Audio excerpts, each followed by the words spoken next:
दोस्तों नमस्कार, स्वागत है आप सभी का सुनील बौद्ध ऑफिशियल चैनल पर।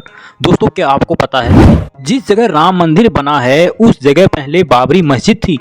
लेकिन दोस्तों सच्चाई यह है कि ना वहां पर बाबरी मस्जिद थी ना राम मंदिर वहां पर था।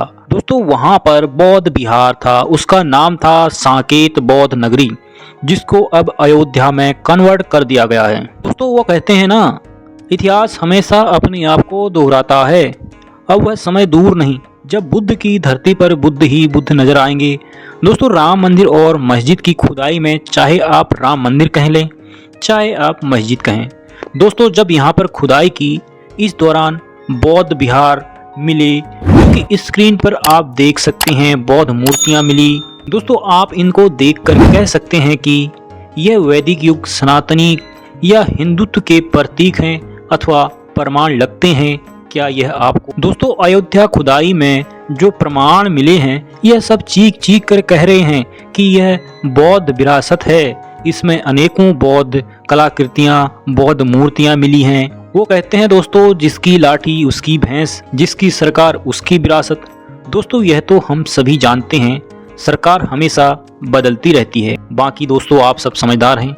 दोस्तों वास्तविक इतिहास साक्ष्य हेतु भाषा वैज्ञानिक डॉक्टर राजेंद्र प्रसाद सिंह जी लिखते हैं कि अयोध्या में पहला आंखों देखा हाल 5वीं शताब्दी में फाहियान ने कहा कि वह बौद्ध स्थल था। उन्होंने अपनी किताब में लिखा है कि उस जगह को पहले साकेत बौद्ध नगरी कहते थे। उन्होंने लिखा है कि वहां पर बहुत सारे बौद्ध स्तूप और बौद्ध विहार थे।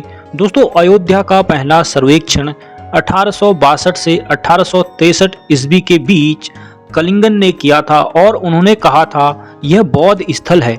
दोस्तों यह वही कलिंगन है, जब यह पहली बार भारत आए तब भारत में किसी को पता तक नहीं था कि सम्राट अशोक और चंद्रगुप्त मौर्य नाम के व्यक्ति भी इस धरती यानी कि भारत में पैदा हुए हैं। दोस्तों उस समय जब हिंदू धर्म की शुरुआत हो रही थी, यानी कि सनातन धर्म की, वैसे तो दोस्तों सनातन बौद्ध के समय से था, लेकिन इन्होंने इस सनातन शब्द को अपना लिया पर पाखंड करना शुरू कर दिया और वहीं से इन्होंने सारे प्रमाण और सबूतों को इन्होंने और अनेक पूर्वजों ने मिलकर दफन कर दिया था।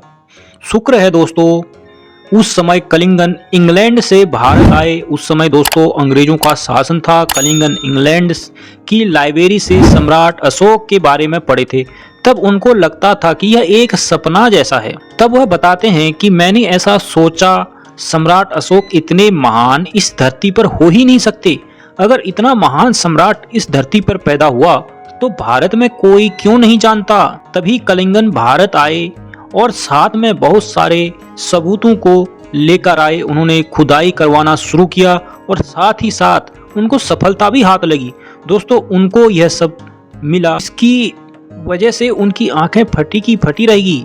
उसके बाद से भारत के लोग महान सम्राट अशोक को जान पाए। दोस्तों यह तो आपको पता ही होगा, अशोक का प्रतीक चिन्ह 4 मुंह वाला अशोक चक्र जो कि खुदाई में मिला था। दोस्तों आप सब लोग समझ सकते हैं कि पाखंडियों ने कितनी बौद्ध विरासत, इतना बड़ा साम्राज्य कितने दिनों में किस तरीके से तहस नहस कर दिया होगा कि भारत के लोग जान भी ना पाए। किस तरीके से इन लोगों ने खंडित करके जमीन में दफन कर दिया और कुछ बड़े से बड़े बौद्ध विहारों को हिंदू मंदिरों में कन्वर्ट कर दिया।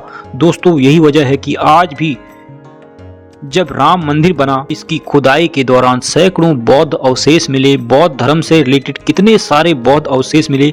लेकिन दोस्तों फिर वही बात आती है, कहते हैं जिसकी भैंस उसकी लाठी, आखिर वही हुआ। लेकिन दोस्तों कब तक। दोस्तों आपसे रिक्वेस्ट है कि मुझे सपोर्ट जरूर करें ताकि भारत का मूल इतिहास लोगों को पता चल सके और भारत फिर से बुद्धमय बन सके, भारत फिर से विश्वगुरु बन सके, भारत फिर से विश्व विजेता बन सके, भारत फिर से अखंड भारत बन सके।